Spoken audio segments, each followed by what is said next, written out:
வணக்கம். இன்றைய காணொலியில் நாம் காண இருப்பது 8ஆம் வகுப்பு தமிழ் பாடத்தின் தலைப்பு கொடுக்க முடியாத வள்ளல். வள்ளல் அப்படிங்கும்போது நம்ம பார்த்திருப்போம் கடையேழு வள்ளல்கள். தங்க கிட்ட இருக்கக்கூடிய எல்லாத்தையும் நாளைக்கு வேணும் அப்படின்னு எடுத்து வைக்காம உதவின்னு கேட்கக்கூடிய எல்லாருக்கும் அப்படியே தூக்கி கொடுக்கக்கூடிய குணம் உடையவர்களை தான் வள்ளல்னு சொல்லுவோம். நம்மளுடைய பாடத்தினுடைய தலைப்புல கொடுக்க முடியாத வள்ளல் ஒருத்தரை பத்தி பார்க்க போறோம்.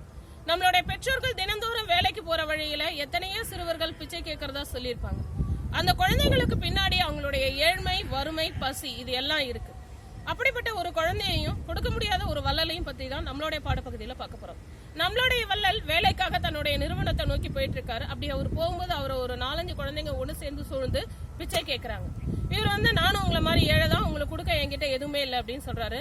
அதுல ஒரு 9-10 வயதுடைய ஒரு குழந்தை, ஐயா என்னுடைய அம்மாவுக்கு கண்ணு தெரியாது, பார்வையற்றவன், நான் தான் அவங்கள பாத்துக்கணும், ஏதாவது கொடுத்து உதவி செய்யுங்க அப்படின்னு கேக்குறாங்க. அப்ப நம்மளுடைய வள்ளல் அந்த குழந்தையுடைய பேச்சில் இருக்கக்கூடிய உண்மை, கண்ணுல இருக்கக்கூடிய வறுமை, இது ரெண்டையும் உணர்ந்து ஏதாவது உதவி செய்யணும் அப்படின்னு ஆசைப்படுறாரு. தன்னுடைய கையில இருக்கக்கூடிய ₹1 நாணயத்தை பக்கத்துல இருக்கிற வெத்தலை கடைக்காரர்கிட்ட கொடுத்து சில்லறை கேட்கிறாரு அந்த குழந்தைக்கு உதவி செய்யறதுக்காக.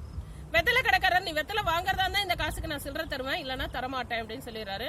நம்ம வள்ளலுக்கு வெத்தலை போடுற பழக்கம் இல்ல, அதனால உன் வெத்தலை வாங்கி நான் போடவே மாட்டேன், அப்புறம் நான் என்ன செய்ய போறேன், உன் சில்லறையும் வேணாம் ஒண்ணும் வேணாம் அப்படின்னு சொல்லிடுறாரு. இப்ப அந்த 5-6 குழந்தைங்களையும் வெளியில அனுப்பிச்சிட்டு தன்னுடைய தாய் பார்வையற்றவள்னு சொன்னா இல்லையா, அந்த சிறுமி மட்டும் நிக்கிறா. ஐயா எங்க அம்மாவுக்கு 2 நாளா உடம்பு சரியில்லை, காய்ச்சலா இருக்குது, கண்ணு வேற தெரியாது, ஏதாவது கொடுத்து உதவி செய்யுங்க, நீங்க கொடுக்கக்கூடிய காசை வச்சுதான் நான் அம்மாவுக்கு ஏதாவது உதவி செய்யணும் அப்படின்னு சொல்லி கேட்கிறா. அந்த பேச்சுல இருந்த உண்மை, அந்த கண்ணுல இருந்த வலி, வருத்தம், இது எல்லாத்தையும் உணர்ந்த நம்மளுடைய வள்ளல் ₹1 நாணயத்தை அந்த பெண்ணிட்ட கொடுக்கிறார். அந்த காசை வாங்கினோடனே அந்த பெண்ணு ரொம்ப வேகமா திருப்பக்கம் ஓடிடுறா. அந்த பெண்ணினுடைய தாய்க்கு என்னவாயிருக்கும், கண்ணு தெரியாது, உடம்பு சரியில்லைன்னு சொன்னால அவங்க இப்ப எப்படி இருப்பாங்க அப்படின்னு தெரிஞ்சுக்க விரும்பின நம்மளுடைய வள்ளல் அந்த பெண்ணை கூப்பிடுறாரு. அந்த பெண் என்னங்க ஐயான்னு கேக்குறாரு. நானும் அந்த வழியா தான் போறேன், நான் உங்க வீட்டுல உங்க அம்மா பாத்துட்டு போறேன் அப்படின்னு சொல்றாரு. சரி வாங்க அப்படின்னு கூட்டிட்டு 2 பேரும் தங்களுடைய பயணத்தை அந்த தெருவை நோக்கி தொடர்றாங்க. வழியில ஒரு கடை இருக்கு. அந்த கடையில ₹1 கொடுத்து 50 பைசாவுக்கு கடலையும் உப்பும் வாங்கிட்டு மீதி 50 பைசா வாங்கிக்கிறாங்க. இப்ப நம்மளுடைய வள்ளல் சொல்றாரு, உனக்கு வேற ஏதாவது வேணும்னா கூட வாங்கிக்கமா அப்படின்னு. இல்ல இந்த 50 பைசாவுக்கு நான் வேற ஒரு செலவு வச்சிருக்கேன் அப்படின்னு சொல்லிட்டு 2 பேரும் மறுபடியும் தங்களுடைய வீட்டை நோக்கி பயணத்தை தொடர்கிறாங்க. கொஞ்சம் தூரம் போனதுக்கு அப்புறம் அந்த பெண்ணுடைய வீடு வருகிறது. அது ஒரு மண் குடிசை வீடு. உள்ள போறாங்க. போனா அதுக்குள்ள நிறைய ஓட்டைகள், ஏன்னா ஏழ்மையில இருக்கக்கூடியவங்களுடைய வீடு இல்லையா, நிறைய ஓட்டைகள். அவ்வளவு ஓட்டைகள் இருந்த வீட்டுல ஒரு அம்மா, வயசான அம்மா, கந்தல் துணியை போத்திட்டு படுத்துட்டு இருக்காங்க.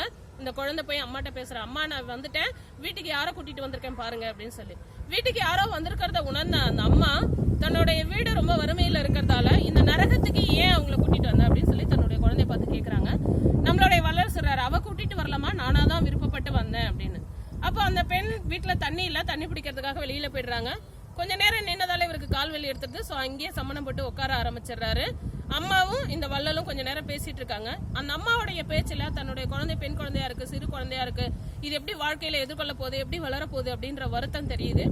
கொஞ்ச நேரம் அந்த வீட்டுடைய சூழ்நிலை, அமைப்பு முறை, அந்த அம்மாவினுடைய உடல்நிலை சரியில்லாது, குழந்தையினுடைய கஷ்டம், இது எல்லாத்தையும் பார்த்து வருத்தப்படுறார். அந்த பெண் திரும்பி வந்துடுறா. ஏதாவது உதவி செய்யணும்ன்ற நோக்கத்துல உனக்கு ஏதாவது வேலை தெரியுமாமா அப்படின்னு கேக்குறாரு. எனக்கு எதுவும் தெரியாது அப்படின்னு சொல்லிடுறான். இப்ப அந்த பெண்ணை தன்னை கொண்டு வந்த தண்ணியில ஒரு டம்ளர் தண்ணி எடுத்து தாய்க்கு சூடு பண்ணி தரவா, அப்படியே குடிக்கிறீங்களாமான்னு கேக்குறாங்க. தாய்கிட்ட இருந்து எந்த பதிலும் வரல. அதுக்குள்ள அங்க அந்த வள்ளல் வேலைக்கு செல்ல வேண்டிய நிறுவனத்துல இருந்து 12 மணிக்கு சங்கு ஒலிக்கிறது. அந்த ஒலியை கேட்ட அந்த வள்ளல் தான் வேலைக்கு புறப்படுவதற்கான நேரம் வந்து விட்டதுங்கிறத உணர்றாரு. அந்த பெண்ணிடம் தன்னுடைய கையில இருந்த எல்லா காசையும் கொடுத்து விட்டு தன்னுடைய பயணத்தை தொடர்கிறார், பிரிய மனம் இல்லாமல். மனசுக்குள்ள ஒரு வலி, இவ்வளவு வறுமையில இருக்க ஒரு குடும்பம், அந்த தாயும் பார்வையற்றவள், குழந்தைய கவனிக்க முடியல, சின்ன வயசுல இந்த குழந்தைக்கு இவ்வளவு பொறுப்புகள், நாம எப்படியாவது உதவி செய்யணுமே அப்படின்னு யோசிக்கிறாரு.